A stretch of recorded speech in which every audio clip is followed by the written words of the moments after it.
València Port ha rebut este dilluns l'escala inaugural d'una nova línia entre València i el port de Mostaganem, a Algèria, destinada al tràfic de passatgers i de vehicles.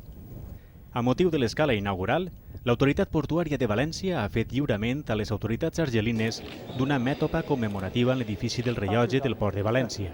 L'acte ha comptat amb la presència de Francesc Sánchez, director general de l'Autoritat Portuària de València, Temar Abdelwahid, Wali de la Wilaya, Carlos Domingo, director general d'Obres Públiques, i Juan Carlos Valderrama, subdelegat del govern a València, així com d'un centenar de convidats procedents del país algerià.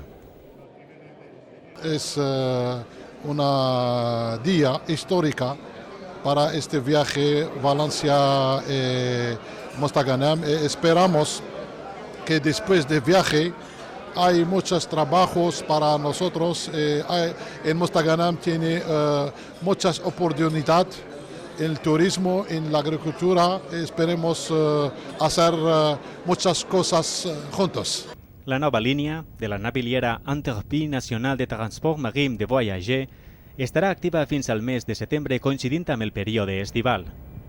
Està previst que en este període es realitzen un total de 17 escales, incrementant-se la freqüència fins a una escala setmanal durant els mesos de juliol i agost. Se pot parlar, quan parlem de volum de negoci, de moltes variables, però, per exemple, n'hi ha un volum molt elevat de persones que viuen en Argèlia que venen precisament a comprar. I venen a comprar i, per exemple, les línies que n'hi ha actualment en Alacant, doncs cada escala parlen de milions d'euros de compres que fan aquestes persones en Alacant. La posada en marxa d'aquesta nova línia permetrà augmentar els tràfics de València Port amb Algèria, que en els últims anys han anat incrementant el seu volum de mercaderies fins a convertir-se en el principal país de destinació origen del recinte portuari.